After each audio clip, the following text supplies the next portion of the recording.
Hey there, YouTube fans. How you going, man?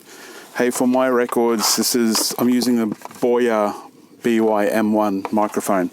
All right, day 2 of this low dose naltrexone business at 3 milligrams. How am I? I feel nauseous. Yeah, and I've had a bit of a headache, but the jury's still out on where this headache is coming from, because I had a headache before taking it. I don't have a headache actually right at this moment, which is cool. How do I feel? I still feel like I've been run over by a bus. As far as I'm fatigued, I have my body's all aching all over, mainly muscular aches, and yeah, I just felt ill. I'm going to try and work out how to reduce this dose down to 1.5, which is what I was supposed to do. I just bit the bullet and went to 3 milligrams, but you're supposed to titrate it up. You're supposed to start at 1.5 and then go up. Some people even start lower than 1.5, and you can go right up to 4.5. There is the LDN Trust, I believe it is. There's a website and people doing YouTube videos which had a lot of information on it. LDN Trust, I believe it's called.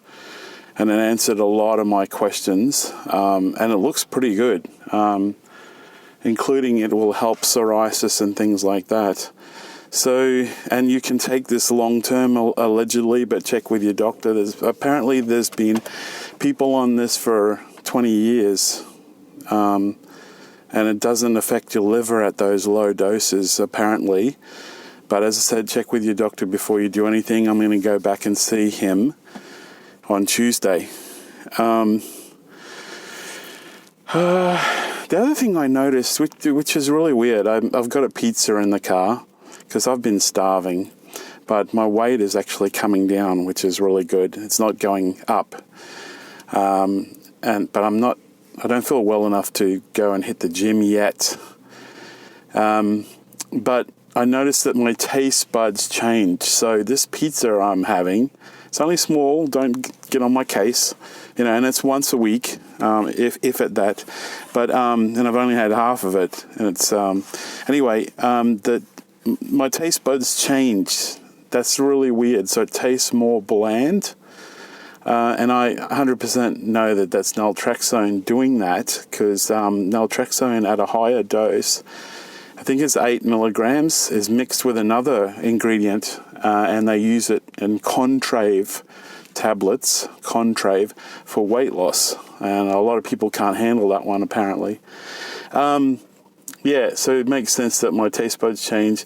But that's fine. I did have a little espresso this morning, so that mixed with this may help.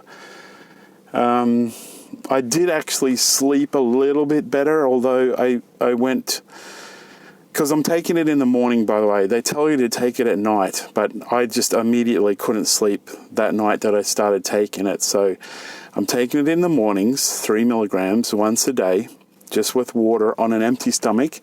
They said also that it doesn't matter if you take it on an empty stomach or not, but probably a good idea to take it on an empty stomach. Anyway, well, last night, so I had 3 hours sleep, went to bed about like 9:30 p.m. and woke up at about 12:30 or something like that. And then it was really hard to get back to sleep. I'm just looking around because there's people around me in their cars. Yeah, it was hard to get to sleep. And then I just listened to music and that and dropped in and out of sleep again. And probably had 6 or 7 hours sleep. I think I got up about 7:30, 8 o'clock. So it does seem to be affecting my sleep, but I did have problems with sleep before, but I would have had less problems, let's put it that way, I'm pretty sure, if I wasn't on this stuff. But last night, it's hot in this car. It's 31 degrees Celsius in where I'm parked, probably hotter in my car. Last night I was watching TV and I was thinking, wow, my mind is so clear. It's like I'm wide awake, which is great. So some of the benefits I've had, even at this dose, has been wide awake. My mind is clear. I've had more energy. My lower back doesn't seem to hurt by some miracle. So, and the pains all over my body are less. They're still there. And I notice that it tends to wear off at night. And so before bed, I was starting to get achy and sore more again. So that's interesting. The half-life is 4 hours, right? So that means that it reaches peak dose at 4 hours, and then from the next 4 hours, it starts to go down. So the half-life, the peak is at 4 hours. So technically, minimum 8 hours. There's no benefit of going above 8 milligrams, anything above. It's between 6, I think they said between 6 and 8, and most of it was saying that about at 8, at 6 is where the maximum you would want to stop. And if you start getting used to the medicine, you could stop it and then go down rather than go back up. Very interesting. So those are some of the things that I picked up.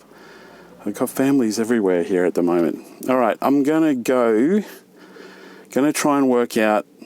I could go back to the doctor and ask him to give me a 1.5 ml tablets, which is probably what I'm going to do. I'm going to try and work out how to mix what I've got down to a lower dose, but my student doctor yesterday was saying it's really inaccurate to do it that way. So I have to think about doing that. The good thing is, if I get 1.5 mil and I've still got my 3 mils, then eventually I could combine them and you'll have the recommended dose, which is 4.5, you see. But they say if it's a bit like, if it ain't broke, don't fix it, right? If you're getting a good benefit at whatever dose and you're feeling fine, don't go up and don't go down. That's what they're saying on this LDN Trust. See what works for you. Guys, I've got to get out of here. I'm sweltering in this car and I can't turn the car on and turn my air conditioning on because right now, while I'm recording, because the whole thing will shake, the camera will shake. Remember to like, comment and subscribe. Give to the children of Ukraine at savethechildren.org.au. Australia, Save the Children Australia.